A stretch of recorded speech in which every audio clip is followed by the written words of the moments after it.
महाभारत का जब युद्ध समाप्त हुआ और कृष्ण गांधारी के पास गए तो गांधारी ने कहा कि कृष्ण, तुम्हारे कारण मेरे सारे बेटे तो मारे गए, लेकिन बचोगे तुम लोग भी नहीं। हम इस विकास में गरीब को मार देंगे, बचेंगे हम भी नहीं।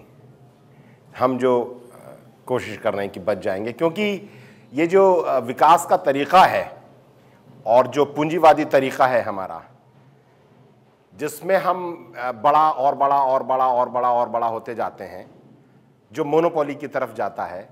और महात्मा गांधी ने जिसके बारे में कहा था कि तुम्हारा जो ये विकास का तरीका है, इसमें से दो चीजें निकलेंगी। एक तो निकलेगी वॉर, क्योंकि ये विकास का तरीका दूसरों की चीजें छीनकर ही विकसित होने में पर टिका है, तो इसमें से वॉर निकलेगी।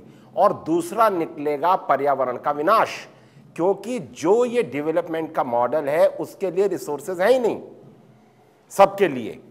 इसलिए आप ओवर एक्सप्लॉइट करेंगे रिसोर्सेज को और उसमें से पर्यावरण का विनाश निकलेगा और उससे तुम्हारी मानव जाति नष्ट हो जाएगी।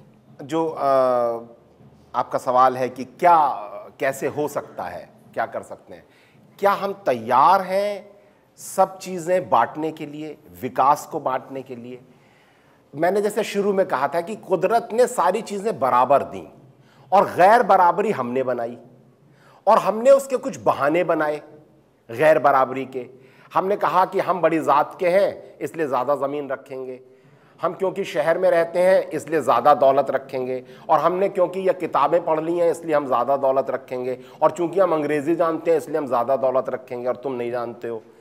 बहुत सारे बहानों से हमने दौलत को अपने हाथ में ले लिया। अब ये जो गैर बराबरी के बहाने हैं, गांधी ने कहा कि अच्छा भाई ठीक है, तुम ज्यादा पढ़े लिखे हो, तुम वकील बन सकते हो, मैं नहीं पढ़ा हूं, मैं नाई बन सकता हूं, तो वकील और नाई की मजदूरी बराबर होनी चाहिए, क्योंकि शाम को दोनों को बराबर भूख लगेगी और दोनों को आटा और चावल बराबर रेट में मिलेगा। तो क्या हम तैयार हैं कि एक फैक्ट्री का मालिक भी उतना ही लेगा जितना फैक्ट्री का मजदूर लेगा? अगर आपको बचना है तो भूल जाइए कि यह बात मार्क्स ने कही थी या गांधी ने कही थी, आइडियलिस्टिक है, ये तो बिल्कुल ही कल्पना की बात है। लेकिन बचना है तो भाई सबको बराबरी चाहिए। ये दुनिया तो सबकी है और सबकी बराबर है।